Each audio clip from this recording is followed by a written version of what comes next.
The views and opinions on this podcast do not necessarily reflect those of the executive producer or the sponsors. They are those of the hosts and guests only. We believe freedom of conscience means the right to speak free, to think and believe as you will without the imposition of official coercive power over those beliefs. Liberty cannot exist when people are forced to conform their thoughts and expression to an official viewpoint. Differences of opinion are the natural byproducts of a vibrant, free society. Thank you. Live from Studio Diablo in Chicago, Illinois, this is MK Ultrasound. Get with the countdown.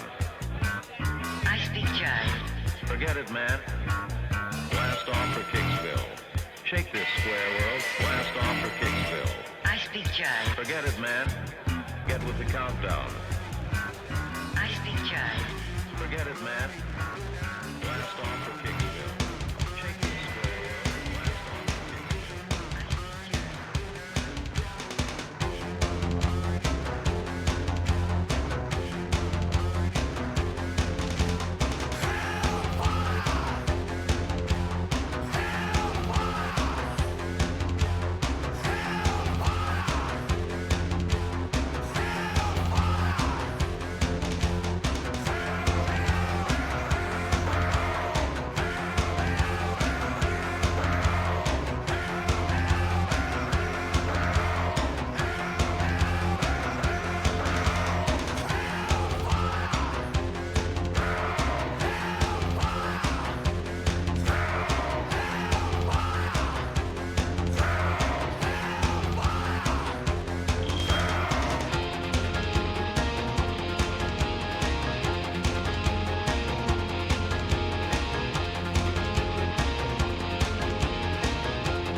is going to burn soon.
It is the Electric Hellfire Club, and that means you are listening to the MK Ultrasound podcast.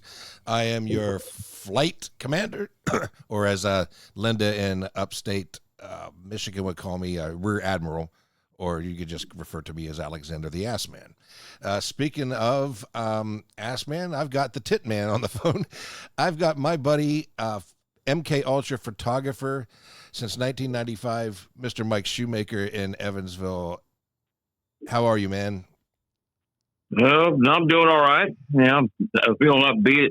Today personally is kind of a dark day for me because it was 6 years ago today I became widowed. But like I said, I'm feeling upbeat because unlike most people, I draw strength from that kind of thing. And in fact, about a year and a half ago, I got a chance to speak to a medium, and she told me that most of the time, my wife, late wife Miranda, she is still with me, and I can always feel that. I believe it, man. I was lucky enough to be asked to be your best man at the wedding. So I got to meet your wife. But yeah, and thanks for it. That was a true honor, man. Thanks for having me down to do that. No problem at all. So this is 1995. We're talking the year of MK Ultra. There are no three bigger bands in my world and in the MK Ultra world than Electric Hellfire Club, Typo Negative, and White Zombie. White Zombie kind of like led to us becoming friends because you wrote a letter to MK Ultra at that time. Where did you first find a copy of MK Ultra, Mike? Well, the way that all kind of came about, I remember that was when you were just coming into Indianapolis and were, I guess, transitioning in. I had kind of been doing the same thing myself. So I was already, even though I was 3 hours away from Indianapolis, I was kind of the go-to guy when it came to those covering those kind of events of those kind of bands. And I remember like seeing you around here. And the first time I saw you, I remember was at when White Zombie played at what was then the Verizon Wireless Music Center. Indianapolis. Yeah, and Reverend Horton Heat and Babes in Toyland had opened. I kind of showed up late, but I remember how they always had the media people. We were always kind of seated near one another, and always for me with being around fellow media, it was always these people that weren't they weren't like me. I was the underground journalist, and it was like the newspaper people and all those kind of folks. And but you were there, and I was like, I don't know this guy, but I got a sense this dude is pretty fucking cool. Thanks. Yeah, not really hard. Not really hard to do in Indianapolis. Okay, go ahead. Yeah, but so then anyhow, shortly thereafter, I went to a show. It was actually the very first time I went to the notorious Emerson Theater, and there's a reason I say notorious because MK Ultra, there's some history there, negative history, but always cool things that went along with that.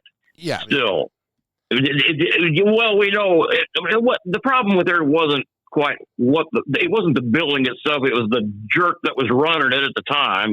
Yeah, and Andy Berry. Fucking Andy Berry. Yeah, but so anyhow, I was at the Crowbar show, and so after the show was over with, as I was walking out, I see the stack of magazines there, MK Ultra, Gene Simmons on the front. That spoke to me big, so I grabbed a copy of it, and then the next day I got a chance to read through it. I was like, man, this is great. This is exactly the kind of magazine that I envisioned my fanzine, which I called Cranial Fracture. This is what I would like it to be. So it was like, obviously that cool dude that I saw at the White Zombie concert. This is his magazine. Now I know why I thought that dude was so cool, because this is what I want to be. So you wrote a letter, and you included a copy of your zine, Cranial Fracture, but you also sent me you had a one-off zine of just photographs called Optic Damage. Is that right?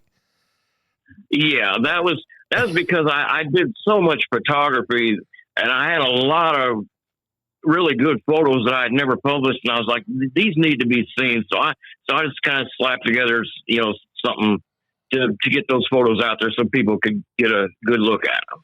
And so you wrote to me because I remember we had after show passes for White Zombie, and I had been friends with them for about over a year at that point, because Sean and Jay came to see me DJ when they had a night off on tour, and we hung out, and I introduced them to Tom Savini, and we talked about this on the first episode when I had my buddy Justin on from Pittsburgh. He was on the first episode for this 1995 history thing. And I was a personal guest of hers. And remember, we got to go to the backstage area, and they told us no go. They wouldn't let any of them. Oh, yeah. And so you wrote to me about that. And then the other thing I wanted to point out is you, in your Optic Damage thing, got a close-up shot of Sean's butt playing bass on stage. And, yeah, well, that photo that was actually in the Cranial Fracture #1. okay. And what was behind that was, I was just, that was like one of the typical photos I would take with my photography, and that was like one of her stage poses that she would typically do. She'd turn around. I think really she would like be adjusting the knobs on her bass or whatever, and she'd kind of like hunch down just a little bit, and so that there was that moment. So I clicked and got a shot of it, and then around that same time, Jesse James Dupree from Jackal got himself into the hot water, because typically part of the Jackal show is there was a point in time he'd always make a political statement and say, well, here's what I think of that. These people can kiss my ass, talking about the politicians or whatever. And so I knew that was coming. So it was the same thing. And so then one of the shows he did get arrested and got fined for it. So I just took those two photos, put them together, and I said, well, if his ass was worth whatever the amount of money it was, then hers is priceless. And that's absolutely true. And you did a lot of upskirt shots for me. I remember you shot up Shirley Manson's skirt, Cinderella Pussy from Thrill Kill Colton Columbus. How you got a good one of her ass, man. You were right on that. Yeah. Yeah. So people should understand. So shortly after we met, you came on board as a staff photographer, and people should know there was no digital back then. So you spent a fortune on processing. And the thing that I loved about you and another photographer, Bob Hoaxema, would go and get those developed, make doubles. You would ship them to me like immediately. Bob would actually wait outside a 1 hour photo and then get me the photos. But I mean, it was so like that. Phone bills were expensive back then, if you remember, because my phone bill sometimes was as much as my rent. And so we don't have that issue with cell phones these days. And also, photo developing, processing was expensive, man. It wasn't not a cheap thing. And the beauty with digital is you can delete a photo that's not good. You don't know if your photo is not good until you go pick up your pictures, and you're paying for a photo that sucked. Actually, oh yeah. So say you shot a roll of 36, maybe there's like 10 photos if you're lucky that you could use. And so it was very expensive, man. And I appreciate it for that. You're definitely loyal. You got your work to me. You got it to me on time. I can't say that for everybody, but between you and Bob Hoaxema, you guys shooting on film, you guys were just great. So true, so loyal. And I I'm going to jump into a song of a band I interviewed when I interviewed Lords of Acid for the second issue of MK Ultra, and also White Zombie was in that issue as well. And then we'll come back and chat a little bit more. But this is Dink. They're from the great state of Ohio, where I was born and raised. And you are listening to Alex and Mike on the MK Ultra Sound Podcast. I've had it up to here, listening to a small segment of people trying to put down America. America's the greatest land on earth, and we ought to be proud of what we have. I'm proud of America. I'm proud of our people, and I'm going to prove it. We're American and damn proud of it. Frankly, I'm getting a little ticked off. Go to hell.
Frankly, I'm getting a little ticked off. Go to hell.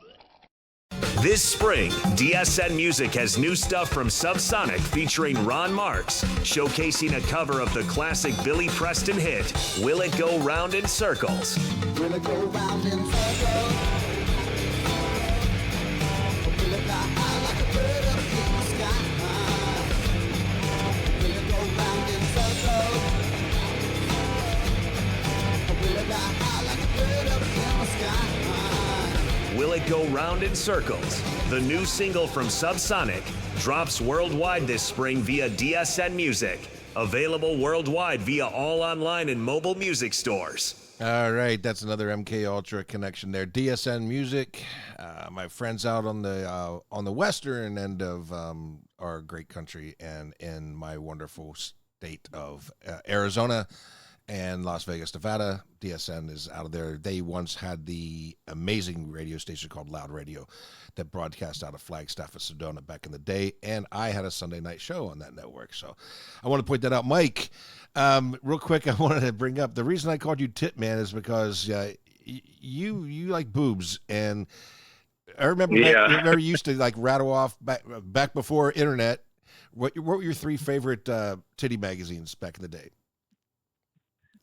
Oh, 3. Well, my favorite one was one called Bust Out, and then there was the same publisher put out this one called Jugs, which it was more raunchy. Wasn't Jugs the magazine that Al Bundy liked on Married with Children? I think it was Jugs, right? No, Biggins. Biggins. No, his was Biggins. I think that was a fictitious magazine. Actually, I think it was a European magazine. But they referred to it, on the show. And beyond that, I guess even though maybe it was looked at differently depending on what your definition of porno mag is. Honestly, I'd say my 3rd favorite was Playboy. Okay. Wow, that's a shift. Yeah. Well, because honestly, one of the things about it wasn't the raunch factor. It kind of goes in with my photography, because those magazines they were artistic in their ways with the photography. I guess what I'm trying to say is with my favorite one being Bust Out is because it was tasteful in the way the photography was done. Got it. Man, we had some adventures, and I'm going to see Electric Hellfire Club play tonight. It's their first concert in Chicago since 1999 at the Expo the Extreme. You and I saw Hellfire Club together a few times, and it's interesting because there were incidences where I would be backstage interviewing one band and you'd be interviewing another band. One was like we were both interviewing the band L7 at the same time. I was with one, and Donita, and you were interviewing, was it Jennifer?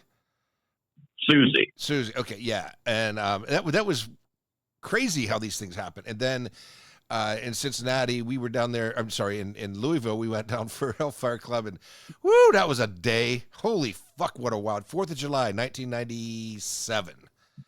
Yeah. Wow, man, that was fucking wild that night. And Jason Harmon was there, the Unholy. Yeah, I remember that. And I remember pulling up, and then you basically pulled in the parking lot about the same time as I did. And I go ahead. Yeah. I had a friend of mine, which was this silly little punk rock girl that drove. I drove like 60 miles, and then linked up with her, and then she drove the other like 50 or so. Yeah, and I went down with Heather Hobbs, and we had to drive back after a long day of drinking. And I remember, so I get out of the car, Electric Hellfire Club are outside their van, and they look at me and go, "Oh, no, can't, no." Thomas says, "Alex, I've got alcohol poisoning, I can't." Well, next thing you know, an hour later, I'm on the bus with them, listening to their new album in advance of their new album, smoking weed and drinking. It's like, I can't tell you how many times I would see that band back in the day. And Thomas has been sober for a long time, and it was a different band. But I mean, I would walk into a restaurant, they'd be, "Oh God, no, we can't," and there would always be an adventure. And I think with MK Ultra, our group of staff members and friends, I think that we had sort of a loose culture, sort of a lifestyle. Would you say? Oh yeah, definitely. I remember you would stay at my house for like a few days in a row, and I would have all these people. Remember when all the body piercers from Pittsburgh came, and Jesus, man, and they're piercing fucking girls' nipples and all kind. Man, I remember there was a hotel. And no, it was like before the Typo Negative concert at the Emerson, and we had a bunch of hotel rooms at the Motel 6. And I remember they were doing piercing nipples and stuff in one room. I mean, there was definitely a party lifestyle with all of us. So usually centered around my home, wherever I lived at the time. And there would be an event, and everybody would come back to my house because the bars in Indianapolis didn't appreciate our business. They would say, "Don't bring your fucking rock star friends in here." And I remember, like, we had one party, and a certain rock star, an A-list rock star, who I won't mention the name of because he's still active right now and touring and recording, maced people at my fucking Christmas party because I. That was. Yeah. Jeez. That was one of the alcohol days. That was the last one I had at a house because it got so big. I started to have the thing at clubs, and then the following year we did it in Muncie, Indiana, at a place Docks, and you shot that show, and that was a crazy show. We had Chainsaw Johnny open. That was the first time I had them play a show. Christy from the Azoic, she performed a solo set. Suture played a set. So we did have, I mean, there was a lifestyle, a culture. How would you explain it in your words? What was it like being part of our clan? Should I say clan? People might take that out of context right away. Yeah, well, to me, it just seemed like finding a group of people that you actually fit in with, kind of like when maybe looking at it when you find somebody who you don't realize at first that they're like a distant cousin, and then just through conversation, it clicks. That kind of thing. It was what it was like. It was like finally finding the people that I've been looking for. Thanks, man. And I mean, we worked hard. We, doing what we did at the time, and I was really making no money. The bigger the magazine got, I put that advertising money into just making a better publication. It grew in Indianapolis because I didn't have distractions that I have in Chicago. I had time to edit videos and things like that. I got here, there was just too much to do. In Indianapolis, people tended to come to my home, the MK Ultra office, because we go to a venue and they were fucking rude, dude. They would be rude to bands. And the same person that maced my date, who flew in from Los Angeles at my Christmas party, Alcohol Day, in 1997, 96, almost maced a bartender at the patio because the guy was being such an asshole. And he was like, you don't need to bring your rock star friends in here, Alex. I'm like, most bars would put their picture on the wall and have them sign it. And Indy, they were just like, oh, fuck you. When I moved there, they said, and I'm going to bring this up with Tamara. I hope I can remember because I'm talking to Tamara Mitchell after you. They said, Alex, what are you, a writer or a DJ?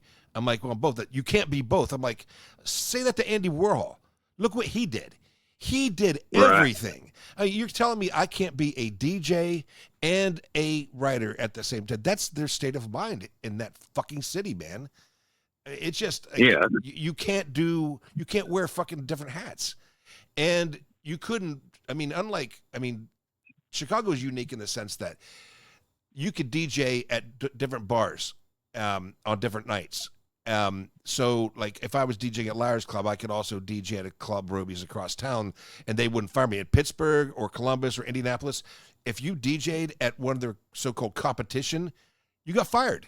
You had to choose. You either work here or you work there. I'm like, well, I'm working here 2 nights a week. What am I going to do the other 5 nights a week? And in Chicago, you could bartend. You could bartend at Liars Club and also bartend at Delilah's. The same sort of fucking drinking bars, rock and roll bars, and you don't get fired for it. But Indianapolis is definitely, I say when I lived there for 3 years, I said I did time. I did 3 years in Indianapolis, but I'm telling you, man, we made a way to have fun. We certainly did, man. And you, like some people did, a lot of you guys came up here to hang with me when I moved to Chicago. That was fucking great. You came for the Expo of the Extreme, right? Yes. Yeah. Okay. Is that the time that you lost your driver's license, or was that an Alcohol Day event? I don't remember the exact one. I'm thinking that was. I'm almost sure that was Alcohol Day. Okay, so this is because it had to have been because I remember it was in the middle of winter. Yeah. Okay. And that wound up being that really was a surprise because we're talking Chicago here when this happened. I was on the way back. I was having to catch the trains back up to O'Hare, and then when I got to the airport and was going to board the plane, I realized, oh shit, I didn't have my wallet, which therefore I didn't have my ID. But because it was my return flight, they went ahead and let me board the plane Now, and how fly about- back. There's no. And this is before 9/11, so there is no fucking way you could do that now. But they let you Right. fly, and then somebody found your ID and mailed it to you. Am I right? Yeah, the next morning, I see in inside of my wallet there was I just happened to have this card that if you called the 800 number, it was like an 800 number that directed the call straight to your home. And so then the next morning I get a call and he was like, "Hey, I found your wallet today, fella." And I was like, "My gosh!" And the dude, he just needed the address. He asked for my address, and he put the cards and everything. Because the wallet was an old, raggedy, worn out wallet. Hell, to give you an idea how old it was, it had an Iron Maiden logo on it. I'd had this since middle school. So the wallet itself was like a rag, and he put the cards. He put my $20 bill in it and mailed it to me, and I got it like 2 days later.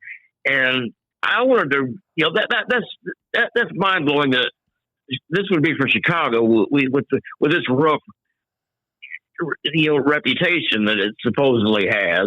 Right. And this guy sends it back, and I wanted to at least send him a thank you card or say, "Hey, next time I'm in town, we can meet up somewhere, and I'll buy you a slice of pizza or a beer or whatever." And it came back. The dude didn't give me. He just put stuff in. Didn't write a letter or nothing.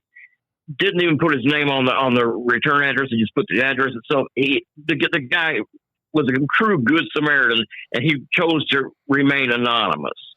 That's definitely rare, man, and that would not happen these days in Chicago either, man.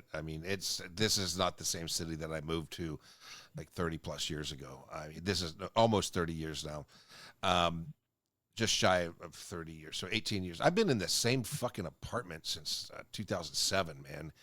So I've been in Chicago for 28 years. This apartment for almost 20. It'll be 20 years in 2027. But it's, man, I mean, you remember, like, you guys all, I had you and all the bands. You had a room. Did you share a room with Jason Harmon at the Spa Motel for Alcohol Holiday and Expo? Yes. Okay. Yeah, I did. And I guess from what I hear, that turned into a fucking party. Then you guys all, for the Expo Extreme, I had Martyr Colony play that also, and you guys all stayed at the Spa Motel. That motel's gone. The whole area where the Alley used to be, remember that great punk rock goth store called the Alley? It's gone. It's a Target now. None of that identity of the counterculture exists at all in Chicago anymore. And we've got like only a few rock and roll bars. One I'm going to tonight, the Live Wire, to see the Electric Hellfire Club. We also took some road trips, man. I mean, you went to Columbus, Ohio with us once for Thrill Kill Cult.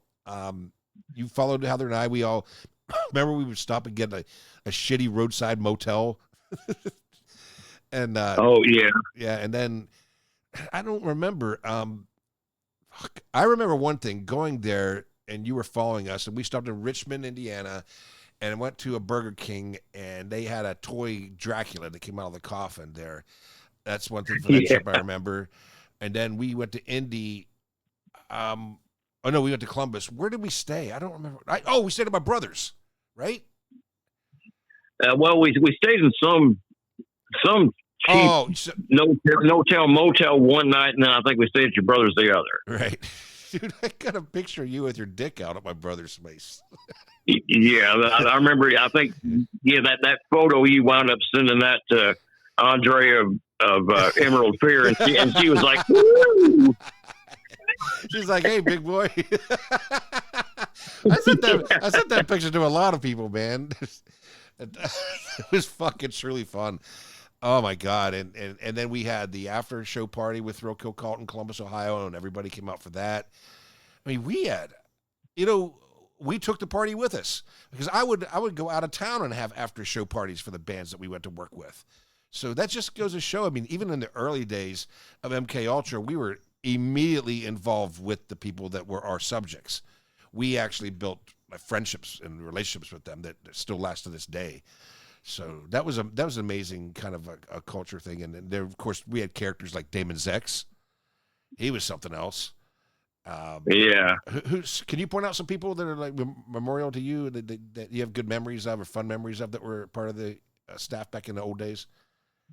Well, of course, Justin and his piercing crew, and then of course Suture, and oh Lord, do you know Brandon's dead? Oh no, I wasn't aware of that. Yeah, he got shot by the cops. He was trying to cut his girlfriend's throat with a knife, and the cops had to shoot him and killed him. And, he definitely had some mental problems. Hell, I remember, didn't he have like 2 underage girls knocked up at once at the same time? No. Heather wasn't. One girl he had a baby with one girl. This is so Indiana, isn't it? So he had a baby. It's such a Jerry Springer fucking show. He knocked up this one girl. She was a bitch too. She was underage, and then he knocked her up again and knocked up the fucking keyboard player Heather Sexual at the same time. They both had their babies, and Heather ended up raising both of those kids. Wow! How truly that guy, dude. There was rarely a time with that guy that it was ever fun. I mean, I remember one time Heather and Billy were on the bus with Danzig, and he was took a tire iron out, was beating on Danzig's bus, busted the windshields out of his own car, which left me, Jeff, and Jeff's girlfriend at the time stranded in Cincinnati, and Tommy Victor from Prong put us up in his hotel room, the Embassy Suites, and drove us back to Indianapolis because he had a rental car. So that was Cincinnati. And I remember Justin walked away, and he had a ride home, and he just smirked at me. I'm like, dude, you're leaving me fucking stranded. You created a fucking massive scene.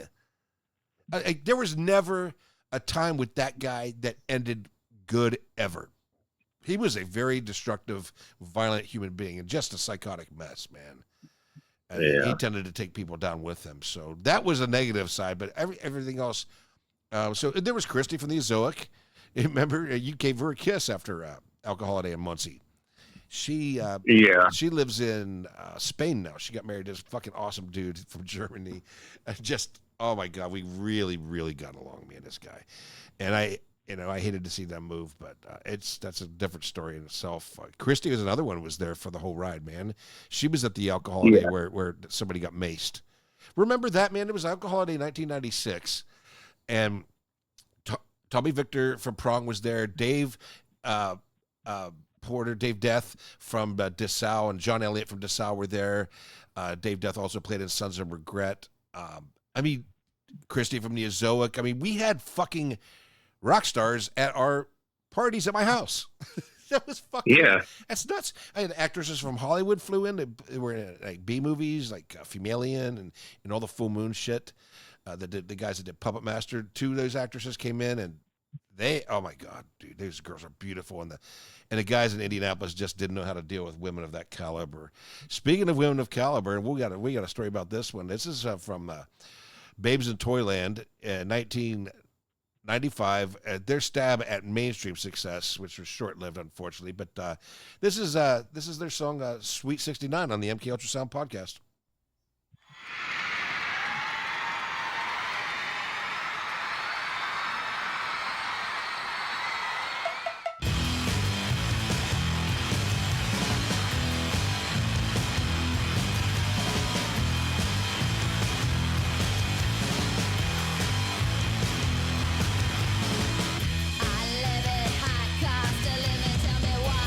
Give it all inside. You got to hit hard.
Ass man?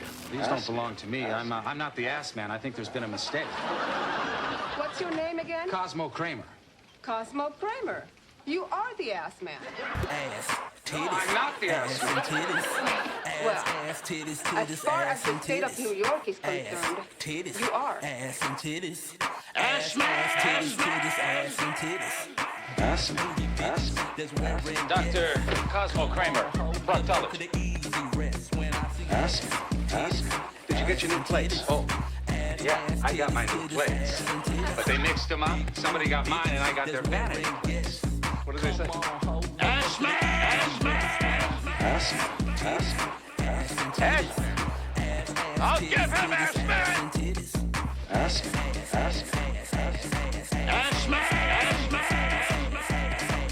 Ass man? Yeah, ass man, Jerry. I'm Cosmo Kramer. Ass man. That's the Ass Man remix, as done by Mark Williams, our executive producer for MK Ultra Sound, and the engineer, producer, and founder of A-Lab Media in New Orleans. That's the guy that picked you up at the airport when you came for Alcohol Day, man. Yeah. Yeah. Small fucking world, isn't it? Yes. Yeah. So yeah.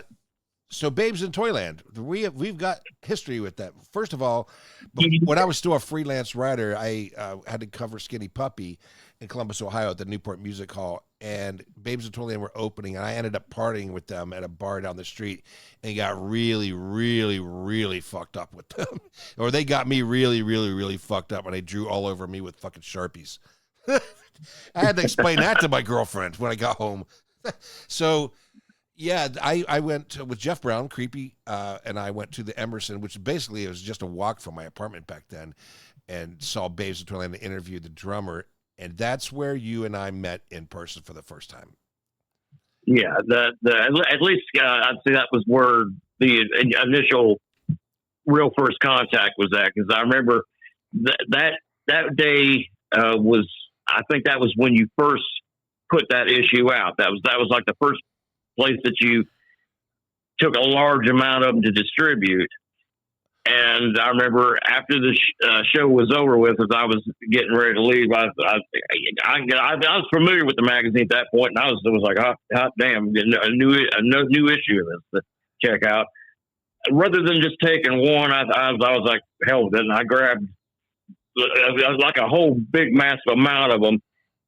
And not knowing as I was picking them up that you were standing right there, I got this handful. I got this big fucking handful of copies of MK Ultra. I look up, you're standing there, and I'm like, and I go, I'm taking these down to Evansville for you, and you go for it. Yeah, man. And then we started. So that was the spark that really got things going. And we started hanging, and then you started shooting for me, man. And I mean. Wow, yeah, Babes in Toyland. I mean, again, a just small fucking world, man. There's not a lot of us out there, and I mean, there's certainly a lot less than there used to be these days, because the culture is, the mainstream culture is, and even the music culture has shifted so much, man. I mean, people don't drink anymore, man. They smoke fucking weed. That's what people do these days. The young kids, the alcohol sales is down, but yeah, it's completely a different world. Mike, you're just the best, man. You're a good friend. You great photographer. You were always loyal, and you were there from the beginning, and you were still working for us even in through Chicago. So I want to say thanks, man. You're one of the best. Anything you want to say before we go off into the next song? And I'm going to talk to Tamara, who I met at the concert of the next artist going to play on this podcast. So any parting thoughts, brother? No, I think we've covered things pretty good. I mean, there's a whole lot more to talk about than this. I think we just kind of basically scratched the surface, on the basics. Well, yeah, this is again, we're only talking about 1995, so there's other stories, and I'll be having you write up some answers to questions, and this is all for the book. This is all for the MK Ultra, the History of MK Ultra book. Coming out here in the near future. Max Bravo and I are working on that. Hey, brother, we will be in touch. Thanks for your time. That's Mike Shoemaker, everybody. Mike Shoemaker from Evansville, Indiana. Hey, man, best to you and to your roommate. Have a really good weekend, and we'll talk to you soon, brother. Okay, yeah, thanks a lot. You got it. And here's Peter Murphy on the MK Ultra Sound Podcast.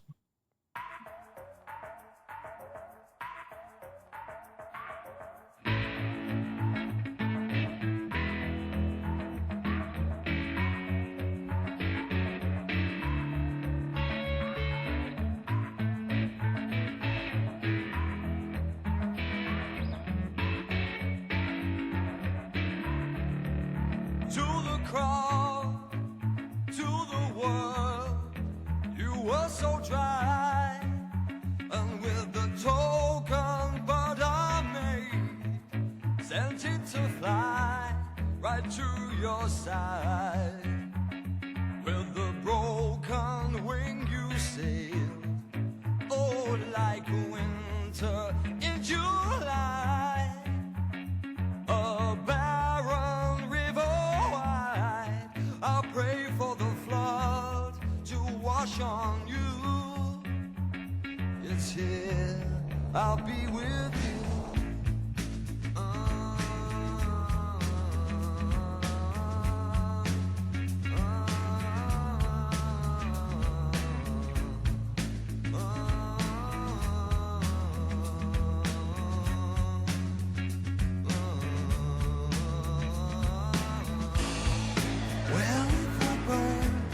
Can reach the sky. To this land I'll be with you till the sun bursts from your side. With my hands I'll reach to you when you think your chance is passing by. When you blow your moon away, I'll bleed like the reed fall with your night. It's here, I'll be with you.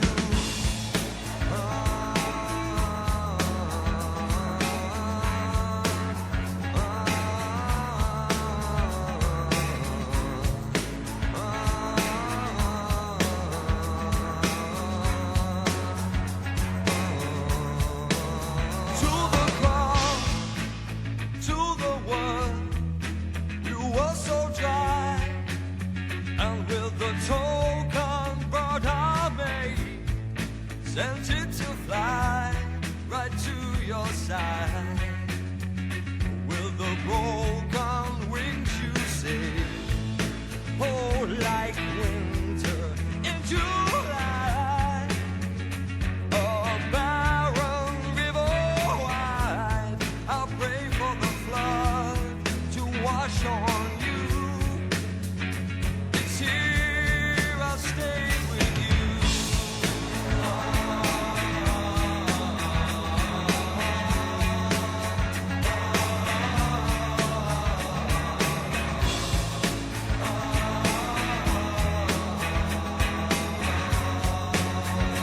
It's here, I'll be with you.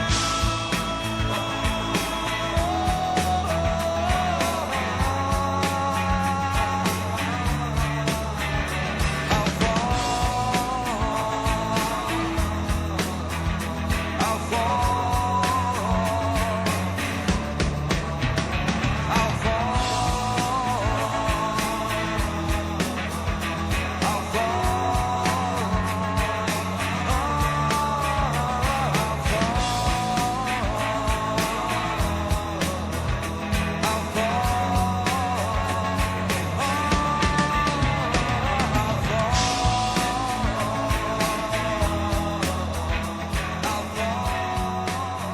From 1995, the album Cascade, the godfather of goth, Peter Murphy on the MK Ultrasound podcast, and I'm playing that song for a reason, because this is the concert where I met the lady on the phone now, Tamara Mitchell. How are you? Great. How are you doing? Doing all right. Getting ready to go see Electric Hellfire Club. How about that? Jealous. I'm so jealous. That's their first Chicago concert since 1999. Yeah. I think I was at their very first Chicago concert. So, oh my God, we got a lot to talk about. 95 was a hell of a year. First of all, we met outside of the Peter Murphy concert in 95. That's correct. Yes, we did. Wow. And I mean, know. How did it begin? I mean, did I just give you my card or something? And we... No, I think what happened was I was good friends with a guy named Nicholas. Oh, and he had met you at some point, and he had talked about you were a new magazine in town, and he was, he liked to write. He was a writer. At the time, I was taking photographs, and I liked writing too, and so he was going to the show, and I think he introduced us. Yeah, and then things just like took off. Yes. I remember like a house on fire. I'm going to get to that. Yeah, that's a hell of a fire. But so this is great because you immediately came on staff. I broke up with my girlfriend at the time. You got married, and and we don't have to talk about that. That's all right. We're not going to get into any details, but I mean, at the time, like, your ex-husband used to drop you off at my house, and we'd end up hanging all day. And then I worked in the evening for BMG Records. But then I remember, like, one day we were having such a good time. I took off work. We're at the mall, Washington Square Mall or whatever it's called, eating at Ruby Tuesdays, and you introduced me. Yes. You introduced me to chartreuse. Yes. And now every time I see that Quentin Tarantino talk about chartreuse is not an exotic dancer; it's the liquor. Not the yeah, but you're the first person to turn me on to it. So, and now whenever Quentin Tarantino talks about it, I think about you. So I mean, wow. I mean, you came on board, and it's like you were. Oh my God! I talked to Vanessa last week. I mean, my God, man, we had a and I was just talking to Mike about, we had sort of a culture, a lifestyle with the DMK Ultra staff. And how would you sum it up? Because you're a great writer, you're a great poet. Oh, thank you. In your words, how would you describe the time that you had with what we know now as MK Ultra magazine? So, it was such a for context. So we're in Indiana, we're in the Midwest and Bible Belt. One of the notches on the Bible Belt. And really, as far as subculture went in that time and that place, you had very distinct groups. You had metalheads, you had like the dude bro jockey mainstream types, you had the hip hop rap groups, and you had punk. There really wasn't, I mean, there were, kind of quasi proto gothy industrial types running around before you moved to Indianapolis, the Patio had their industrial night, but that switched pretty quickly to rave culture. That was also a big thing in the 90s, was the techno rave stuff, which was okay. It didn't really appeal to me. But there was this sort of undercurrent that wasn't really addressed in any of those subcultural outlets of the nightclub or the record stores or the coffee shops that were really prevalent at the time. So we just kind of found each other and clung together, all the people that were into that sort of the goth industrial sensibilities and aesthetics that we all appreciated and shared. So, it's kind of like, not that he's a role model or anything, but he did bring up a great point when Charles Manson said, all the kids that clung around me were the ones that society discarded. They had a place there. And I mean, as horrible as that person is, he had a point and he understood that. And so I think that appeal gave us a bond that wasn't found in any other part of that culture Indiana in the 90s. It should be noted that none of us were responsible for murder. But you remember Brandon from Suture? Know of. Do you remember Brandon from Suture, that psycho? I do remember him. Do you know what happened to him? Yeah, but please tell me more. He as the great Indianapolis trend is, I remember somebody, Toxic Tommy, told me, he's a Zander. When you fuck a girl, chances are 3 or 4 of your 5 of your friends have fucked her too. And I'm like, I guarantee you, the next girl the girl you see me with as a girlfriend, who was Heather, I said, you will not know her. None of you will know her. Yeah. And she was part of that culture that she didn't meet until she met me.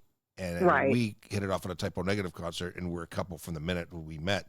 But so Brandon was with Chris Curry's ex-girlfriend at the time, and they were in a band together. So, and they got to a physical whatever in Newcastle, and they're outside, and he took a fucking knife and was trying to slit her throat, and the cops gunned him down.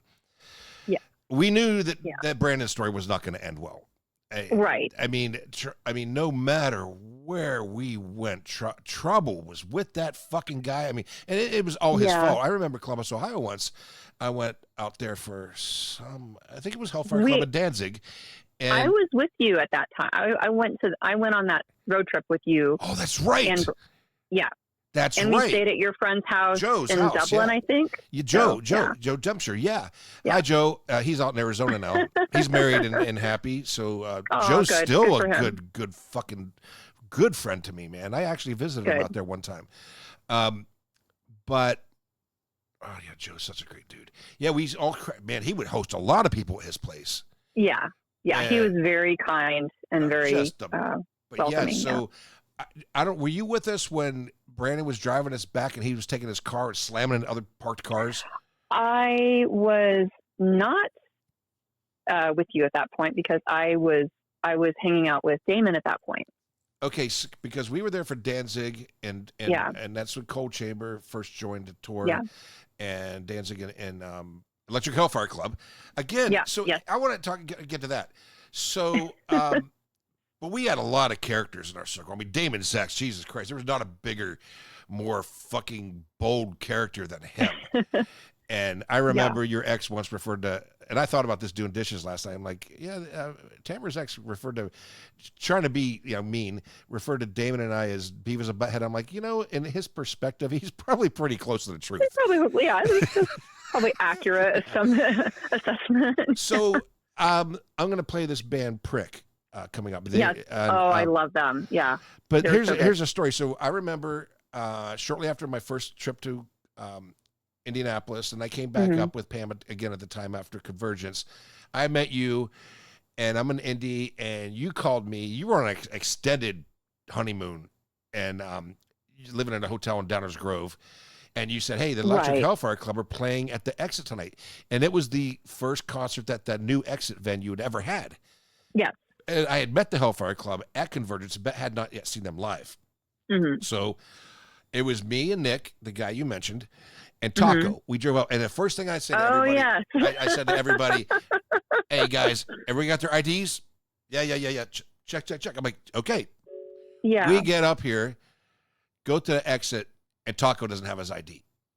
Yeah. And he's out in the car the whole night waiting. Well, he didn't stay in the car for very long. Yeah, he got a blowjob. So do you remember? So, I remember calling. Because being from Indiana, I'd never been to the Exit before, and so I wanted directions to get there because I didn't want to get lost. And so the person just on the phone just said, "Yeah, you get off, you go on Damon, and you get off at this exit on off ramp." Yeah, it's right there. And whenever you see the hookers standing in front, we're across the street. And lo and behold, I'm driving along, going down this area, and it's kind of scary looking. And yep, there's the hookers, and right across the street was the sign for the Exit. I miss the hookers. Yeah. Again, Chicago is not the city that I moved to. It couldn't be further. No, the whole area where the alley is, the alley's gone. Yeah. That's a Target now. Oh yeah. There's no, 99th floor. Any of the stores that we used to shop at are gone. The club culture, the Exit's gone. Neo's gone. I mean, that's all gone. Yeah. I mean, it's not. It's not. It's. How cool was it in '95? I mean, wow. Yeah. And we were only 3 hours away. You were even closer because you lived in Lebanon, and that was wow. I mean. This was the place to be. Oh, you introduced me. Okay, so we're going to get to Hellfire Club. So we go up there, meet Hellfire Club. That's all fun. And then me and Nick could talk about to go back. You went to. Yeah. No, I think we stayed with you that night. Yes. Yeah. And we're following you, and I'm throwing fireworks out of my car. Out of fucking. Oh, yeah. I was driving back, and you were following us, and I'm looking in the rearview mirror, and I'm seeing these weird little flashes, and then the cars are like swerving behind me. I'm like, what is going on? And yeah, that was something. That's just that was another a felony, day. Probably. You think? Probably. In Chicago, yeah. Yeah, or maybe that's just that's just the way they drive in Chicago. I don't know. Yeah, that was. Oh man, that Downers Grove, that Red Roof Inn, Downers Grove. I stayed there a lot until I started staying in the city. But you turned me on to that place. There's actually a story there that I remember. We'd roll over into TGI Fridays, still drunk, and and then make a big hoop-de-ha there. But I was inhaling helium and doing the Ricky Casso thing. Acid, free acid. Well, the cool thing about that Red Roof Inn is across the road from it was Tong's Tiki Hut, which was an authentic tiki restaurant that had like the whole tiki culture there. It was just a little tiny dive in this strip mall. So I loved going there because you had that, it was a cheap motel that didn't have bugs, and it was across the street from a tiki bar. Like I stayed there. I stayed there one night, and I woke up and Thomas Thorne was on the fucking floor sleeping. Oh. It was like I didn't even know he came to the room. He came with a certain somebody, and I'm not going to bring it up now, but I mean, so Electric Hellfire Club were a huge part of my life. They still are. I went to their reunion show in 2016. I went to their new show, the new lineup, to see them in last Halloween 2025. I want to see them tonight, of course. And Sabrina's going to be with them. So that's great. And we all know her. It's just like so exciting. So another time, I had passes to come up see Nine Inch Nails and David Bowie, and I had an interview with the band Prick. I want to play next, and you called me. You said, "Hey, the Electric Hellfire Club are playing at this bars the night before." So we went to this bar called the Aftermath, and we'll talk a little bit about that. And Hellfire Club's there, love Aftermath. And that's when the original band was before Shane died. And so, I mean, to talk about how often we crossed paths with this band, it's just. It's ongoing. Well, and the funny thing is that show so they were at Aftermath the night before the show for Nine Inch Nails. And well, they were playing the next night at Aftermath too, I think. So I'm at Aftermath and I'm with my partner at the time, and I'm just dancing with them and having a good time.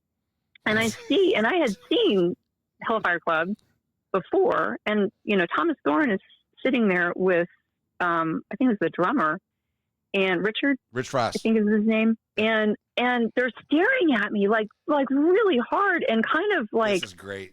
Yeah. And just like, and I'm kind of, well, maybe I'm being just self-conscious and I'm imagining it. And my partner at the time was like, no, they're really like mean dogging you. And, so like, okay, well, this is weird. The next night, we're at Exit and they're, playing, and I see this woman who looks like she could be my twin. Like Stacey. Absolutely. Anastasia. We have the same hair, same facial structure, same height, same weight, like same mannerisms. And we kind of go up to each other and like, hey, you look familiar. And apparently she was Richard's girlfriend at the time. Yeah. So they were staring at me thinking that I was his girlfriend, just blatantly cheating on him with this dude. It was pretty ridiculous. She moved to New Orleans. She became a doctor. And and I know she was in medical school. I visited her in New Orleans, and then she moved back to Kenosha. And actually, she's come to my barbecues. But before we get more into the Aftermath stories, which are great, and MK Ultra stories are great, let's play the band Prick. Hey, why don't you tell everybody the significance of this band? Because I know you know. No, you tell it better. Well, I mean, basically, this was a band that Trent Reznor was in Cleveland. And if you think back, there was a movie called The Light of Day with Joan Jett and Michael J. Fox. They played a Cleveland band. There was a battle of the bands, and Prick was the band, the evil band they were going up against for the battle of the bands. And that was the first time, I believe, that Trent Reznor was ever on film. And the craziest thing is, a guy ended up managing to do a PR for, and I played his commercial for his new album on this show. He and Dan, his best friend Dan, played in a band with Trent Reznor when they were all in high school. So, I mean, can these worlds intersect anymore? Oh, I know. So this is Prick, and you're hearing Prick on the MK Ultrasound podcast.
Every great day starts with a cup of get the fuck out of bed coffee from Martin Atkins and Dark Matter Coffee. Go to darkmattercoffee.com. Look for the big red logo that says get the fuck out of bed. America runs on damage, and it all starts with a cup of get the fuck out of bed coffee. There are 10 commandments and there are 7 deadly sins, but there is only one MK Ultra magazine. Visit us daily online at www.mkultramagazine.com for entertainment news, reviews, and interviews. mkultramagazine.com, home of Alexander's Diary of a Damned Man. That's MKUltra. I don't know what the fuck that song was, Tamara, but that wasn't fucking Prick. Jason Harmon converts these songs for me. It was not a bad song, but I gotta find out who it was. That's okay. Yeah, I don't know what it was either. You know what? And I'm not even drinking, so I don't have an excuse. Jason, I'm gonna be talking to Jason after this, but anyway, okay. Cool. So I moved here, and Aftermath closed, which was probably a good idea for me. But this Aftermath place was raided so many times when I was there. Oh yeah, I mean, I remember one time the lights came on and Thomas Thorne was just standing there, and he just, "What the fuck is this?" Yeah. What the hell, man? I'm trying to upload a song while we're talking, and that just happened. That's bizarre. Well. I mean, I didn't even push play. Okay, I don't know what's going on. Just wait. Anyway, so it got raided a lot. I remember I was there with Jeff Brown once, creepy, and you were there, and they were passing around some sort of tray of like mushrooms or something, and I just remember I was so intoxicated that I don't care. I thought it was a Chicago thing. I ate it. I don't know what it was I ate, but you would see hypodermic needles. Yeah, you'd see the needles in the restrooms, and you have to be careful where you stepped. That was a cool club, though. Thank you. Yeah, it was an amazing club. And then they had the dungeon in the basement. Yep. And you'd see all kinds of bizarre... Oh, yeah, that was fucking great. The guy dressed in a vinyl cat in a hat costume getting smacked around by a that culture's gone. That culture's gone. Yeah. But staying on 95, then 1995. Oh my God, you were at the infamous Mojo Nixon concert when you and Vanessa entertained the band. When I say the band, well, I did not entertain the band. You didn't, but then who took a picture of his penis? He pulled his dick out. Did you take? I didn't have a camera. No, so I did not have a camera. Vanessa, do you remember that though? There was a picture of him standing. There was a schlong hanging out. I went to Waffle House with my friend Chad and I think the keyboard player, and we had steak and eggs at the Waffle House. And when everything else was going, because he was married, and so was I, and I wasn't. I was like, that's whatever. That's not for me. Yeah, that was December.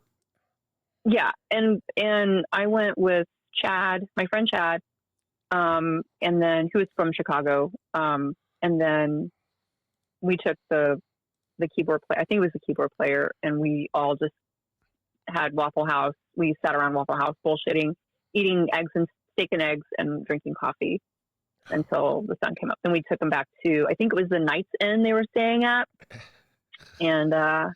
I remember Stacy, Vanessa's roommate, walked in on what was happening. And, And then, anyway, I've got the video testimony about that from the first alcohol holiday I did there on Emerson Street. Yeah, I remember. Oh my God, that was fun. That was fun. That was a fun time. Oh, I remember, like, we had the basement was painted black, and we had the tree hanging upside down in the basement, and and you had the evil ornament competition, and we let your I'm a DJ gear in the basement, and we let your husband DJ because we wanted him away from you. Oh. Did you know that? That's the reason I had him DJ. I think I remember something about that. Yeah. Those were such assholes. But there was a time we were filming there. We really turned that into a fucking place of its own, that basement. And we were filming something, and Jeff Brown was trying to do Plan 9 from Outer Space with the paper plates, and he fell down the stairs. Remember that? Yeah, I do remember that. Yeah. That was one of those instances. Good thing he was drunk, because if he'd have been sober, he might not have survived that fall very well. Yeah. But my gosh, man, I was talking with Mike Shoemaker about it before I called you, and we were talking about the culture, the lifestyle. And I mean, we were always like, people would come to my house because the bars were so shitty to us. And I'd said this in the last hour, like at the patio one. I mean, there were Tommy Victor one time, and they're like, Alex, you don't need to be your rock star friends in here. Tommy Victor almost maced the guy. And because they're that rude. I mean, most bars would take your picture, have you autograph it, and put it up. They're not in Indianapolis. Right. They're too cool for you.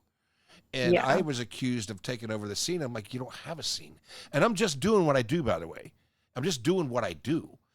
And it was hard there. And there was the fucking Satan thing. And I try to explain this to people here, that everything was Satan, Satan, Satan. You're the devil. You're the devil. I mean, they were fucking, it was like satanic panic in Indianapolis. All because long black hair. There was a lot of that. It was nuts. I remember I did an interview with my neighbor one time for the magazine. I didn't want to do it, but he talked me into it. And so many questions were about, so you're accused of devil worship. I'm like, that mindset only existed there. It was just weird how everybody was, and they weren't living life as very good Christians either.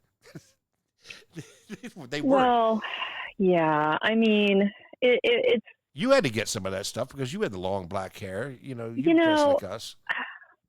Or maybe because you're a girl. It was kind of weird. I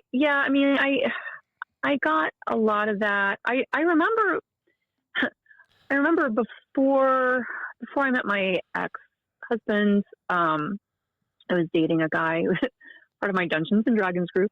And I had been dressing in black and wearing black hair and the whole thing for a long time. Kind of just doing my own thing because I liked it and I didn't give a crap or give a shit. I guess I can swear on your. So fuck whatever you want. So I was doing that, and I remember a friend of mine, or the guy I was dating. I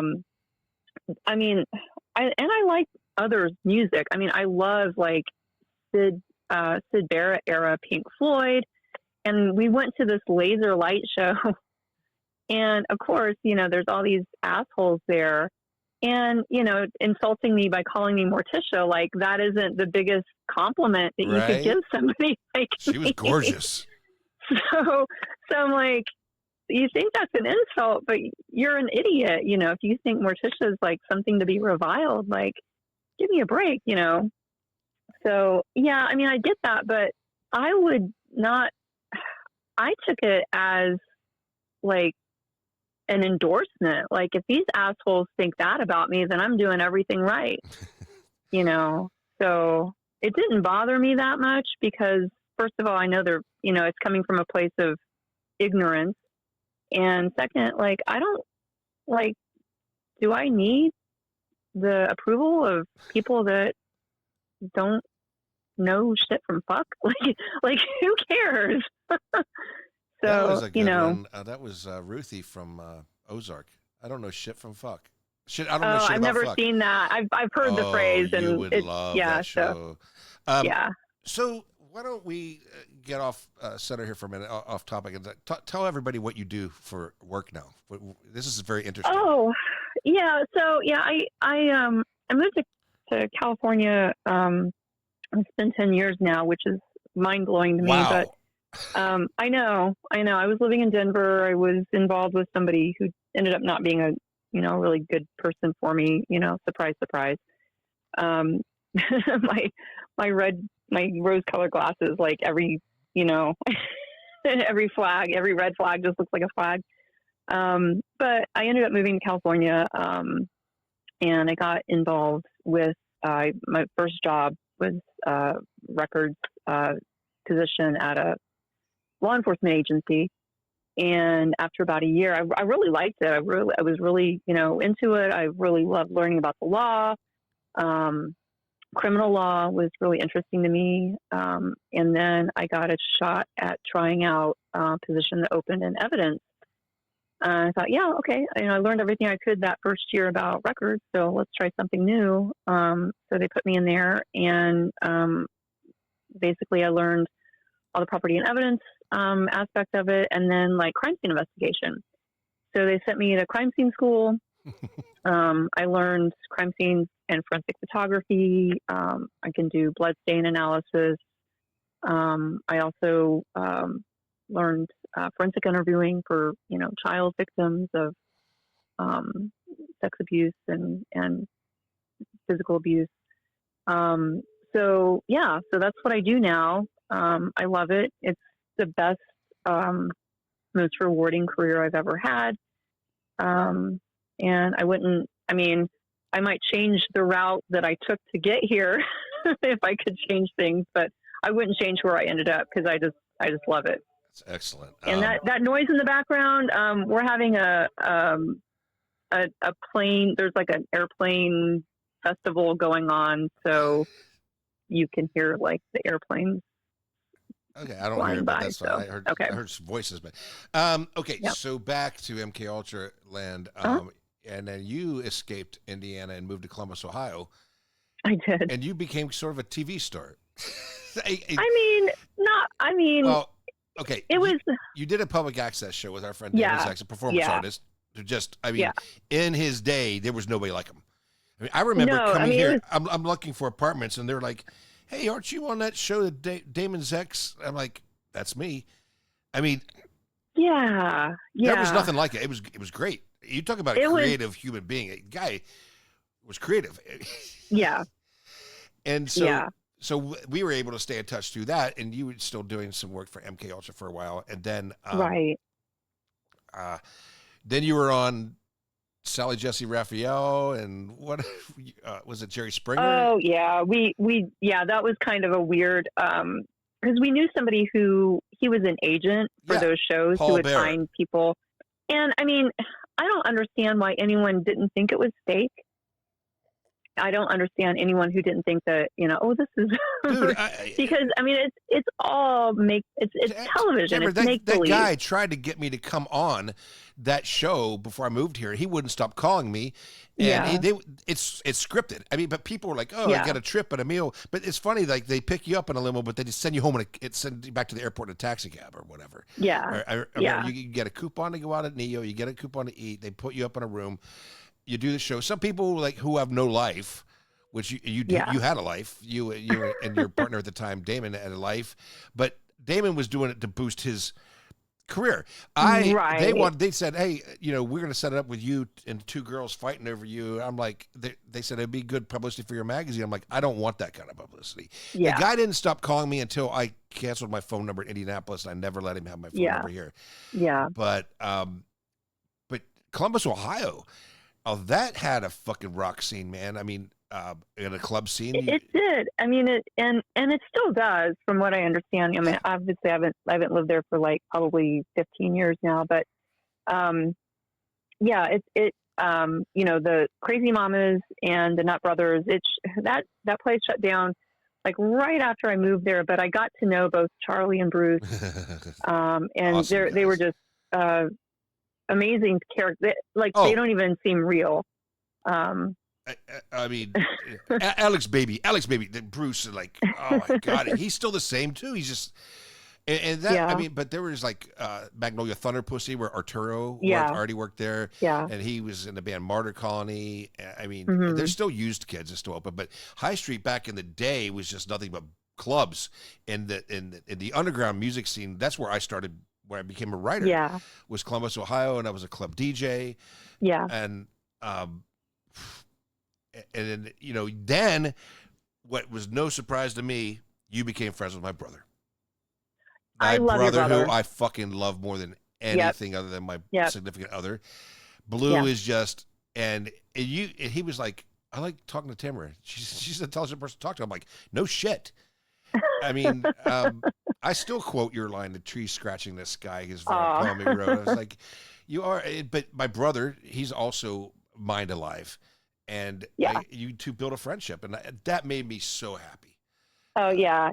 Your brother is an exceptionally amazing person, exceptionally talented, and it's always a joy to have any kind of interaction with him. He's an amazing human being, which doesn't surprise me, He used to visit me a lot here. He used to visit me quite a bit here when he was still in college, and we would tear it up. Well, he came for the Expo the Extreme, and that's when we had Damon there, and his show was on the big screen at the Vic Theater. Yeah. Blue. We went to both of them. We went to the one that was. When I the one with Mortius. Mortius's first American appearance. He and I are still friends. He's been on the podcast. We're still friends. Yeah. Oh, okay. Yeah. That first Expo the Extreme was awesome. Oh my God. Yeah, that was really, really good. The second one was kind of weird for me because I think, you had, Damon Show playing between sets. Jenny Tortures was amazing. That Hellfire was a great Club played. Show. Electric Hellfire Club played. Jello Biafra, Electric Hell. Yeah, the lineup was great. But there was sort of this weird kind of like cloud over it with Dana Plato's death. Well, also it got moved at the last minute from the Riviera to the Vic. I mean, because this city is really fickle with canceling shows on people. I mean, you can't do something like that here now. It is, you would think in a city as liberal as Chicago feels that they are, there's no room for that kind of entertainment at all anymore. Yeah. My friend Larry puts on a thing called SexCon, and they will not let him have it in the city anymore. And who's going to go all the way out to Schaumburg, I mean, it's, the administration here is so fucked. You can't do, and they were always shutting Shane's shows down, man. Shane Bugby was the promoter. And he had a thing called also the Court of Porn, which he would have on Valentine's Day every year, event with bands and porn and et cetera, et cetera. And they would they moved the venue on that at the last minute. I remember I was supposed to vend, and I didn't vend, and I'm glad I didn't, because they ended up giving all the vendors tickets because their permit was for the other venue. So the police came in and, okay, we're going to get you on this. And they shut that down. And so now you can't even do an event like that. You can't. You have to do it in the suburbs, and it sucks.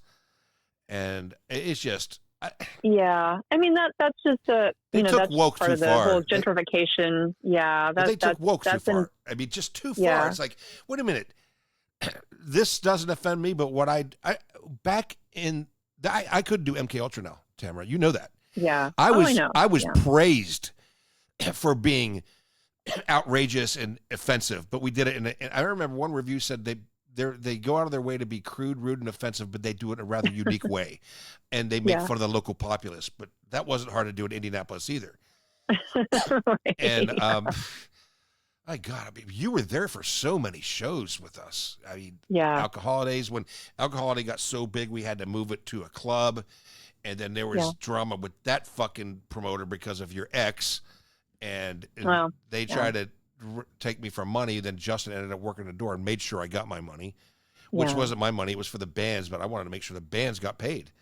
I mean, and being involved with another promoter living in Columbus, that's not an uncommon thing that I've seen. The more like unscrupulous club owners, club managers, whatever, they will like steal from the band. Oh, they'll. I mean, that's a thing. I don't think it's just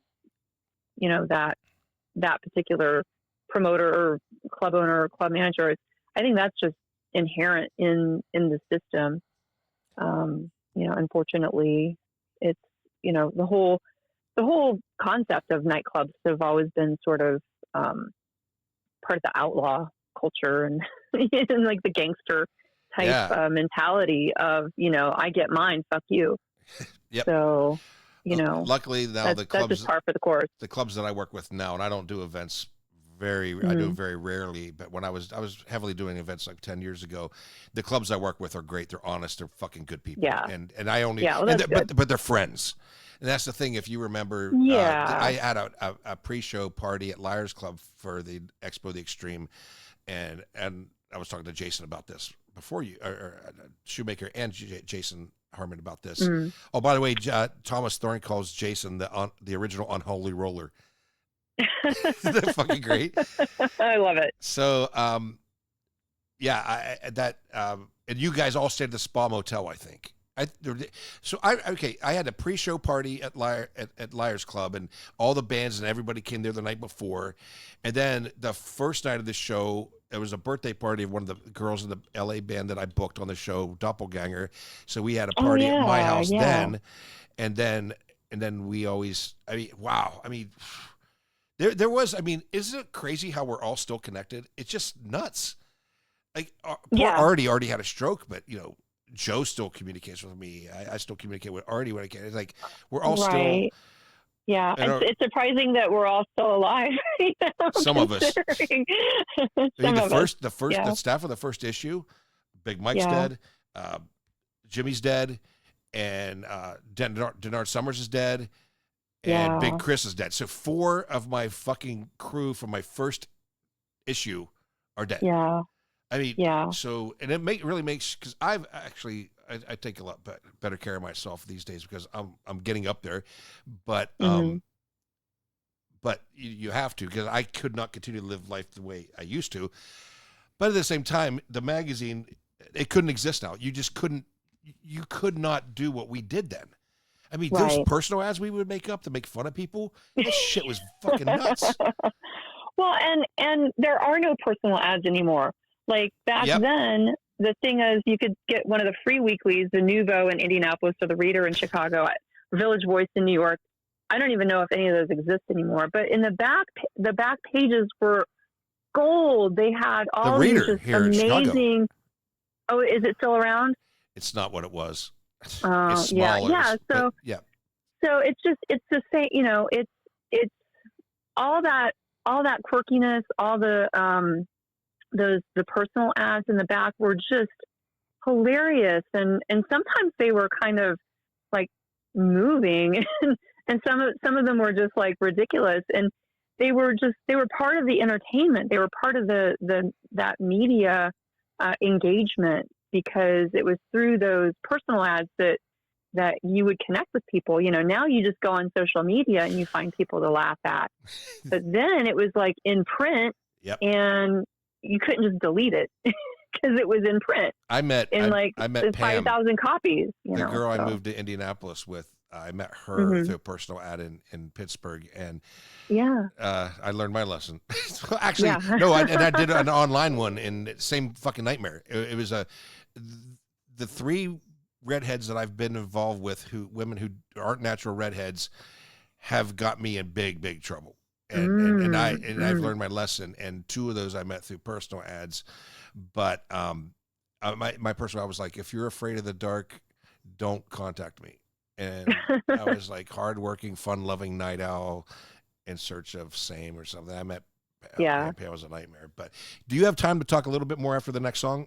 Yeah, absolutely. Okay. All right, we'll be back with Tamara Mitchell after we listen to this great band called Argyle Park.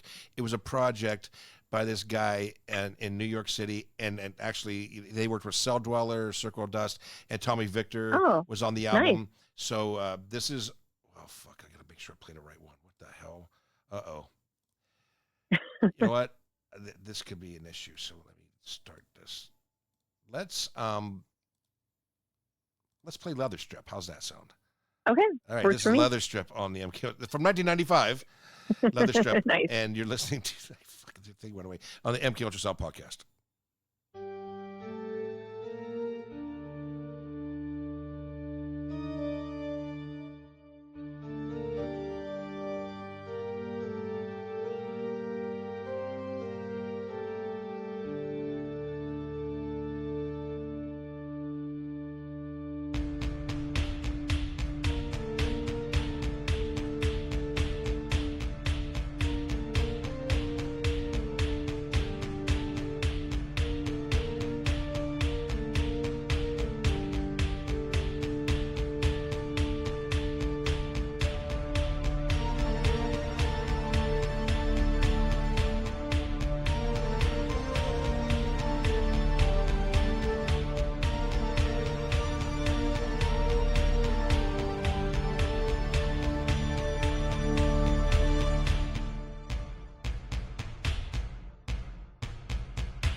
There's no one to trust.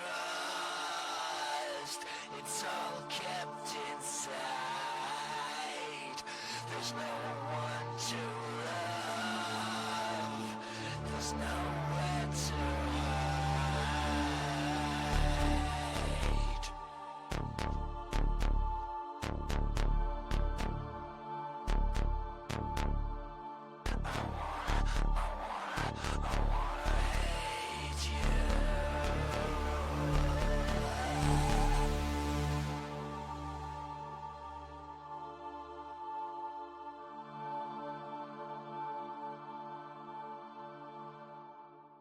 I listen to the MK Ultrasound podcast, and you should too.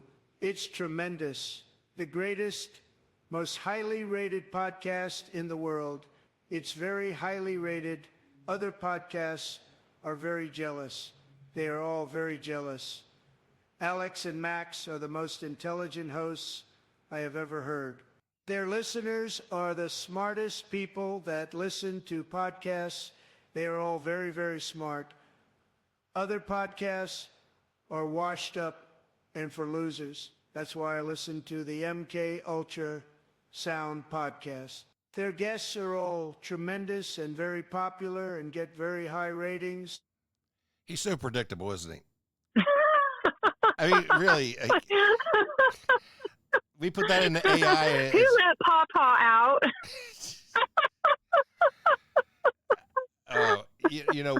We were going to have Stormy Daniels on like 2 months ago. Okay. Oh, wow. She wow. She flaked. God, she's. I mean, I don't know. I got to question a lot of things about her right now, but I was kind of bummed out because we weren't gonna talk about Trump, and but we had this. I want to play this for you in advance to that show. Max and I we spent a lot of time doing work preparing for this podcast with her. So I'll play this for you. This is what we were gonna play. I have to say, Alex and Max on the MK Ultrasound podcast are very lucky men. They get to talk to my old pal, Stormy Daniels. She was such a good friend, but not my type. I prefer models. Stormy isn't for me. Not enough beer in Germany to get me on that. But maybe Alex and Max will loosen her up. Max isn't with me today because he's at an EBM festival. He did artwork for that. But he's going to join me at the Electric Hellfire Club show, which he also did artwork for their show tonight and their show last night in Milwaukee. Nice. Thomas is definitely, I got to tell you one thing, we were always big supporters of that band and friends. Mm-hmm. And, I mean, my friendship with the members of that band exists to this day, ex-members. I mean, it's just amazing. Yeah. But they have a fucking cult following now that didn't exist in 2016. I went down to Florida to see them at Halloween, and I'm like, I talked to Thomas's wife. She was working merch. I'm like, okay, I'm gonna wait. I'll get my merch later. I don't want to carry it around. Mm-hmm. They fucking sold out. I don't doubt it. I mean, their following is huge, and I'm like, if Thomas decides to open a fucking online store, I'm sure he will because he's not a stupid guy. In fact, interviewing some people like he and Peter Steele were just great people to interview because they had shit to talk about. Shit that I learned. I learned things from these guys, and I still get. I was in an issue of Metal Hammer, a European metal magazine, on the 10th anniversary of Peter Steele's death, and they quoted he and I in there. It's like it's crazy, but these two entities, such intelligent people to talk to. I mean, in rock and roll, there are a lot of dummies. There are a lot of stereotypical. I think that's you can extrapolate that on but a wider population than just rock and roll. Yeah, but the guys were highly intelligent, and as Donald Trump would say, they had high IQs, not low IQs. They have very low IQs. Some of these rock stars. So, how do you want to wrap this up, Tamara? This is just the first chapter of the 1995. We're transcribing for the book. Yeah, man, what a year. Wasn't it? I think it was a great year for music. Yeah, it really was. Nails blew up. Marilyn Manson blew up. White Zombie was like the biggest fucking metal band at the time. Typo Negative blew up. Peter Steele was a Playgirl. I mean, the bands that we worked with, that was just amazing how they just blew up. Yeah. And they weren't mainstream at all. Right. And I think that speaks to, you know, you got to watch out. You got to look to the fringe, look to the people that are doing their own thing, because they're always going to be the ones ahead of the curve. That's who you want to invest your cultural capital in, are the ones that are ahead of the curve. The people who are sticking out like a sore thumb because they're all dressed like Satan worshipers in the middle of the Bible Belt. Like, those are the people that you want to look to, because they're doing their own thing. They're tapped into something that's beyond what the mainstream is stuck in. Another band that was big in our first year, and can you believe the fucking life and friendship I built with Ministry? I mean, how about? I mean, can you? It went from 1995 to like 2006. I'm at a Blackhawks game with Al Jorgensen, center ice. Yeah, I mean, what the fuck? But thing is, even a band like Garbage, who got really big and they were more mainstream. They don't, bands don't forget the people who were there for them when they weren't big names. And Ministry were already huge by the time I got involved. But wow, I mean, that was the thing. Like you said, look to the fringe, man. There was not a more fringe fucking outfit than Ministry and Revolting Cocks. Pigface, another one. Yeah. You know. And when you look at prior people who have kind of, I guess you can call it surfing the edges, you know, you got like William Burroughs and you got David Bowie. They were always looking at things that were kind of ahead of their time. They were sort of the harbingers of like the next phase of what is going to be popular. So if you want to be ahead of the curve, you gotta like move in that circle. You gotta think like Burroughs. You gotta think like Bowie. And at the same time, look how the mainstream shun us, and then they blow up. Yeah. It really bugs me when I see certain types wearing a 9 Inch Nails shirt. I'm like, you don't fucking have any clue. It's like Kardashians wearing a Slayer shirt. It's like, you fucking don't have a fucking clue. Yeah. Anyway, they made money off that shirt, hopefully. Yeah. Hey, if it supports the artist, it supports the artist. I'm okay with that. Ultimately, that's the important thing, right? That's what I'm a capitalist at heart. So I'm a rebel, but I'm still a capitalist. Tamara, thanks for your time on this Sunday. I know you're busy. Thank you. It's always wonderful to hear your voice. I'm going to tell my brother to listen about the kind words you had to say, by the way. Oh, yeah. I'll hit him up when I'm on my way to the Hellfire Club show. Tamara Mitchell on the MK Ultrasound podcast. Have a good one, babe. Bye-bye. All right, you too. Bye.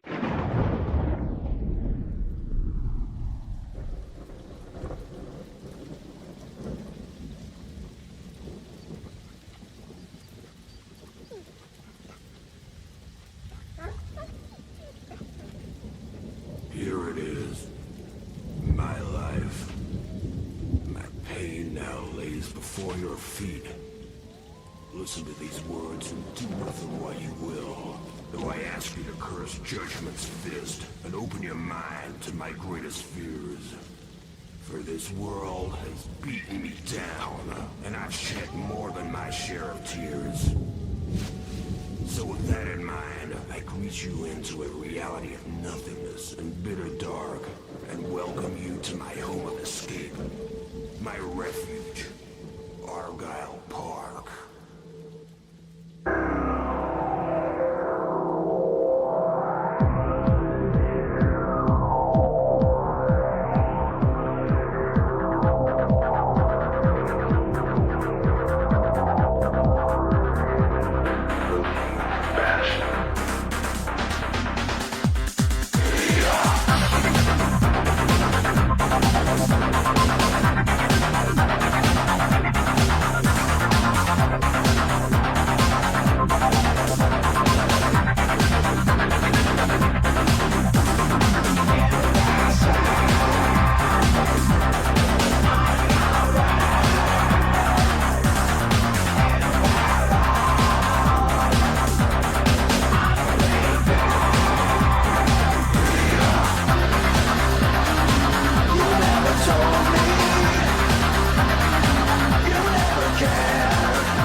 Death is your where.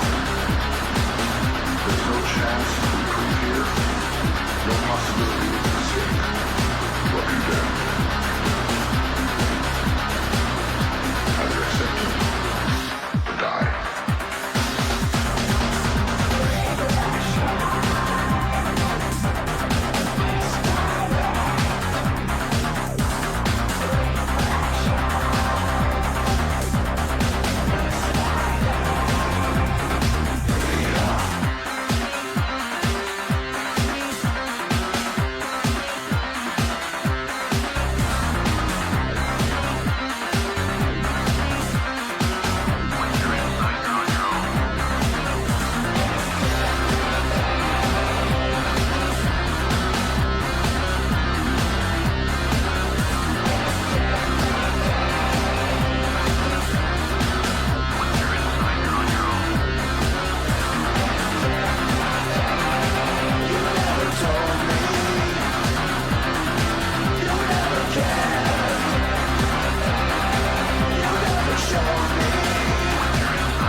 Putting chemicals in the water that turn the friggin' frogs gay. Do you understand that? Turn the friggin' frogs gay.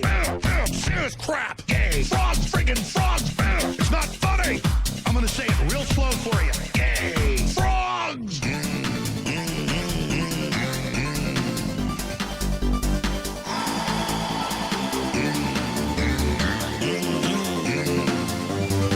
Won't you fight for your life?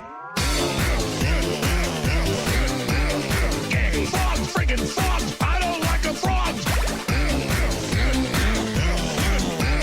Gay friggin' frogs! Frogs! Friggin' frog crap! Won't you fight the frogs? It's not funny! I'm gonna say it real slow for you. Frogs! All right. Gay frogs. One of our favorite bits on the MK Ultra Song podcast. We talked to Mike Shoemaker and Tamara Mitchell. Now we have the unholy roller himself on the phone. Dude, Comic-Con's this weekend. Yes, it was. Comic-Con in Indianapolis. And we talked about this last week, so some people were probably listening to this show that didn't listen last week. But this is significant because it's the very first con that Nick Cage has ever attended. In the United States. And you, oh, by the way, that convert you did for that song for Prick wasn't the right song. You sent me something called Communicate by a Girl Band. That's weird. I clicked on the link that you sent me. The song title was the same, but yeah, whatever. I don't know what the fuck happened. But anyway, we got past it. Tamara was great. Shoemaker was awesome. We talked about the picture I got him with his dick out, like sitting there on my brother's floor. I didn't talk about the picture in the mirror, though. I mean, oh my God, the guy is just great. or the candy cane and Santa Claus hat. That's what I'm talking about. Yeah. Okay. Yeah, the girl I sent the picture to, Andre, the girl, the singer for Emerald Fear. I sent her that picture of Mike in the mail before she moved here, and then like she actually got the candy cane. Oh, anyway, that is a different story. It takes a life of its own. But tell us what's going on with Nick Cage. So I'm going to get my calculator here. If I was going to get an autograph, so to go to Comic-Con, how much would it cost me to go to Comic-Con? Well, a weekend pass, just the standard weekend pass, and of course they have the VIP options and blah blah blah. Do you need VIP? Do you need VIP to go to Nick Cage's booth or no? No. So what's a weekend pass? What's a weekend pass? $68. $68. Okay. I imagine it was probably like the handling fees on that. I don't know because I couldn't click on it today. The only option it gave you today was to buy a Sunday pass because it's Sunday and that's the only thing that's available. Okay, so to Nick Cage, go ahead and explain the breakdown of what it costs to get an autograph or a picture with him. Okay, well, to get a photo with him was $250. $250. Okay, so $250 plus 68. Okay. Okay, so are you wanting the price if you get a personalized photo or if you buy one that's already signed off the table? So I'm going to say, like, I want to go get a picture with them and have them write a personal message on it. So what am I looking at? Total? I'm at 318 right now. Okay. Well, you couldn't get a personal message. You could get him to write a quote from one of the movies that he's been in. Okay. That was $225. Additional on top of the $400 for the autograph. Okay. All right. So we're at $225. Well, that's all right. Hang on. Okay. So $200 to get a photo, right? $200? No, $250. $250 to get a photo. $250 plus 68 plus how much for a quote? $400 for a in-person autograph, which means you actually go there and get it from him instead of picking it up off the table. Okay. A character quote is $225. And then if you want him to sign a character name on there, like, say, Sailor Ripley from Wild at Heart, that's an extra $175. So for me to get this done, I'm looking at $1,118 to get a picture with Nick Cage, him to Cage, get him to sign it for me and get a photo with him and write whatever. $1,118. He needs the fucking money, doesn't he? And you know, I don't know about the personalized autographs, but the photo sessions completely sold out. And I sent you a few pictures of that people had posted. I got to tell you, he looks. Dude, I sent those photos of my brother. I didn't say anything. He wrote exactly what you said. It looks like a cardboard cutout. Yeah, I mean, I've never seen anyone like not look real. Isn't that in a photo up? like he does? The same exact pose in every picture. And a couple people had already posted pictures from today. He changed outfits. He had like this kind of like greenish tan bomber jacket on. Exact same facial expression. He did show a little bit of teeth in a couple of the pictures. Like he actually did smile a little bit. But same lean in the same direction. Same kind of look on his face. Exact same mannerism. I knew my brother does special effects, so I knew my brother was going to say he was like, is that Nick Cage or is that a cardboard cutout? It does. It seriously looks like a cardboard cutout. Did you see the text message I sent you this morning about Gene? About what he's charging? Gene Simmons? Yeah. Okay, he's playing the Indiana State Fair, right? Yeah, he's playing the fair, the Indiana State Fair in like August, I think, on the free stage, which I mean, they say free, but I mean, you still have to pay to get in and everything. And I saw Ace on the free stage the year before COVID hit. Okay. So, but no, Gene, he was charging $200 for a photo. If you wanted your photo signed, it's $100 extra. And then they had something they called a standard autograph, which I guess would be like on your own, like if you bring your own, like say your Kiss album or whatever. They had the standard autograph, which was $250, and then no personalization on it. So like he's not going to write your name or write a quote or anything. And then they had something called a premium option for $300 or a bulky option for $350. I don't know what either one of those mean. It didn't say. Especially, I mean, I assume the premium, maybe he would write your name on it or something, but I don't know what the hell the bulky option means. You know, man, I wished, we talked about this last night. I wished, I didn't say this though. Here's what I wish they would do, because, you know, he obviously does not need money. He wants to make sure that you know how rich he is already. He does. He likes to make sure that you know that. And I wish they would say, okay, I'm going to charge this, and this to meet me and get a picture, but I'm going to donate it to charity. I wish that's I don't get it, man. When we were hanging out, when you and I hang out with his wife, man, do you remember that? There was no. Oh, yeah, actually, you did pay for an autograph that weekend. But Shannon Tweed, I mean, I bet she would be a fucking lot of money now. We got her. Posing, I'm sure. Yeah, she posed with a copy. She posed with a copy of MK Ultra magazine, and signed a Playboy for me. She already sent me a signed Playboy before that in like 1990. Dude, this is nuts.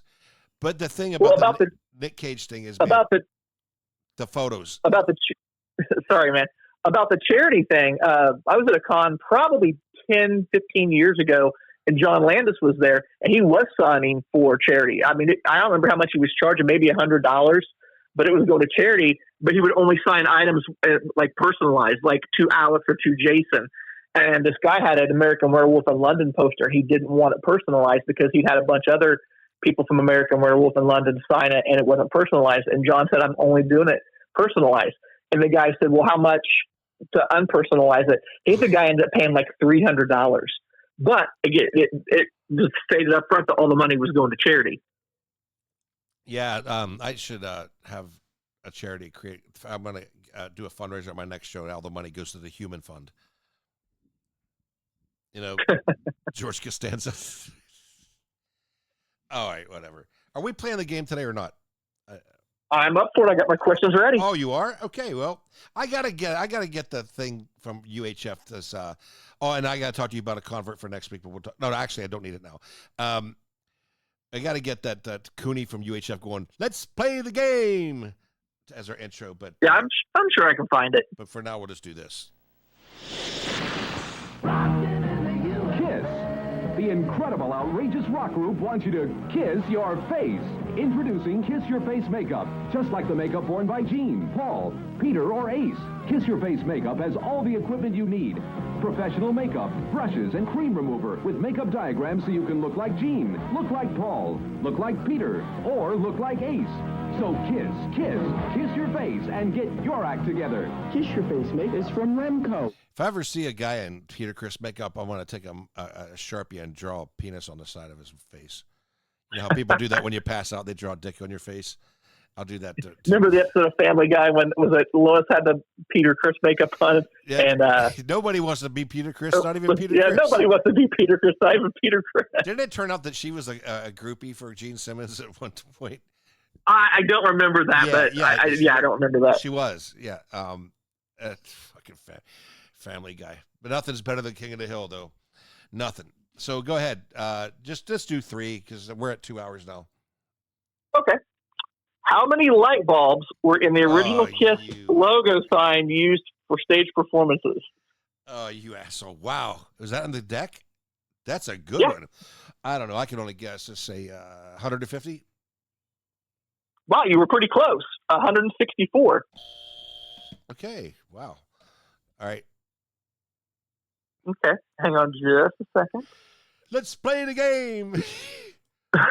Which Kiss video was shot at the Olympic Amphitheater, Los Angeles, California, on August 8th, 1987? 87. That would have been Crazy Nights tour. Where was it shot? Where? 87. Yeah, it would have been the video for Crazy Nights. Crazy Nights. You are correct. All right, one more, brother. What band did Paul Stanley join on stage to perform Strutter at the Texas Jam on June 20th, 1987? Poison. That is correct. He wanted to produce that. Yeah, there's actually a clip of that in the I Won't Forget You video. And Poison covered Rock and Roll All Night for what soundtrack? Less Than Zero. Awesome movie. That's why I bought the cassette. I bought the cassette back in the day for that and the Slayer cover. That soundtrack was so fucking good. God, yeah, that was a lot of so great songs good. on it. Yep. Anyway, I'm gonna get ready to go to the show. Any memories of Electric Hellfire Club you want to share with us? Because we did that with Shoemaker and Tamara. Well, the first time that you and I ever hung out, and the first time I ever met them, was the Louisville show that was on the 4th of July. Was it the day before or day after? Was it on the 4th? 4th of July, and you also met Mike Shoemaker for the first time that day. Yep. And I remember it was so freaking hot and humid that day, man. Oh my God! I'm wearing leather pants. I was feeling the sweat running down my legs. That was fun, man. Oh my God, the after show photos. Fuck, we were lit. And then another one that I had was they played in Indianapolis one time and in Fountain Square. And it was a 50s diner that was open across the street from where they played at. And it was open 24 hours a day. And they also served booze, and they had Jägermeister shots on sale. I bought so many Jägermeister shots for Richter and Chucky that they were eventually like, no more. We don't want any more. And I bought Sabrina some French fries. And every time I see her, she always brings up that I bought her French fries. All right. Well, I'm going to see her today. So you got any messages for her? I actually messaged her a couple days ago and told her that I was bummed out that I wasn't going to be able to go to the show because I'm recovering from surgery. And she said, it was really sweet. Said she'll recover, and that she said I can't believe I'm doing this again after so many decades. And yeah, she sounds like she's excited about it, about doing a gig. I didn't realize she was playing. I saw the pictures you posted. I didn't realize she was playing bass. I figured that I didn't either. She'd be singing backup. Yeah. Wow. I mean, wow. Yeah, I know. I'm fucking pumped. Okay. I will let you know how it goes afterwards. And again, thanks. Send me more Nick Cage photos of him. What would I see him? All right, man. Thanks again for everything that you do for the show. Jason does most of all the pre-production for the show, everybody, and he hits me with Kiss Trivia almost every week. So thanks, brother. Have a great. No problem, man. Have fun at the show. Rock and roll. Bombadita, bombadita, bombadita, bombadita, bombadita, bombadita, bombadita, bombadita, until we meet again. Happy trails to you. Keep smiling until then. Who cares about the clouds when we're together? Just sing a song and think about sunny weather.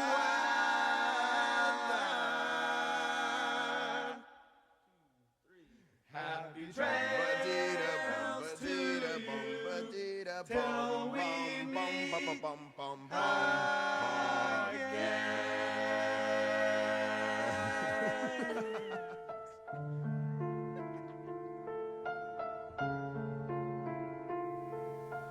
You've been listening to the MK Ultrasound podcast from Chicago, Illinois with your host, Alexander. Please click like and subscribe and share with your friends. Check us out online at mkultramagazine.com. And on behalf of the MK Ultrasound staff, thanks for listening, everybody.